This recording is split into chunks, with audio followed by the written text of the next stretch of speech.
hold on.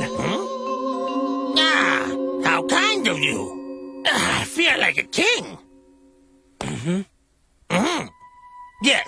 Now, a long time ago, before you were born, there were two tribes that lived on planet Vegeta. There were your ancestors, the Saiyans, and the other tribe was known as the Tuffles. The Saiyans and the Tuffles, huh?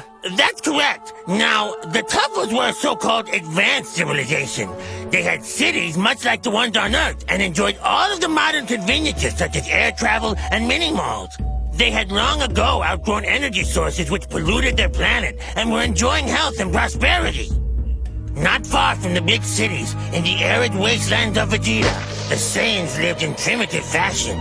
They were much larger in size than the Tuffles, but much smaller in number. One thing all Saiyans had in common was that they all had tails. Another was their brutal and violent nature. They loved to fight.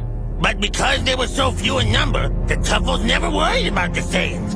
That is until the day they attacked. And so the Great War for Planet Vegeta began.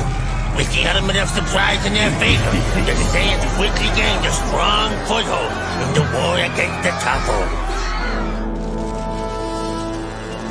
The Tuffles had technology on their side. They had devices that measured their enemy's fighting power and advanced weaponry which they used to hold the Saiyans at bay.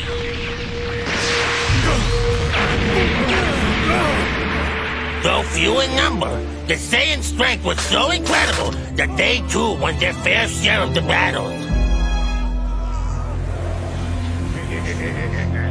And just when it seemed that there was no end in sight to this horrible war, something happened on Vegeta that only happens there once every 8 years.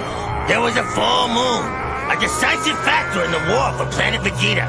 As you must know, Saiyans have the ability to transform into huge ape-like creatures when the moon is full. Let's get out of here!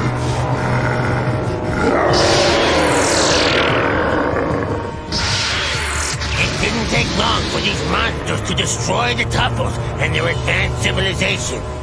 But then a new problem began for the Saiyans. Without the technology of the Tuffles, the Saiyans couldn't travel in space. This meant they couldn't satisfy the one desire that they all shared, the desire to fight. I'm sure you've heard the joke, how many Saiyans does it take to build a rocket ship? No. It's a really good one. Later, King Kai. Fine. Well, not far away, the Saiyans met the Arcosians. Now, the Arcosians had money and technology, but the planet Arcos was a dump. So they hired the Saiyans to conquer a planet for them. An unholy partnership was formed. With Saiyan might and Arcosian ingenuity combined, they formed a fleet of planet pirates. The plan that these two sinister races had meant that there was nothing they wouldn't do to achieve their goals. An armada of space pods was designed to travel the vast distances of the universe. They even sent babies like yourself to distant planets. The Saiyan leaders were more than happy to send specimens of their race into the great unknown. They knew that when the babies grew up, they would extinguish any and all inhabitants of the planet they landed on. I'd like to extinguish them. Well, all misdeeds gather their just rewards. You see, like Earth, the planet Vegeta also had a guardian. This good man used his power to attract a vast system of meteors to the planet.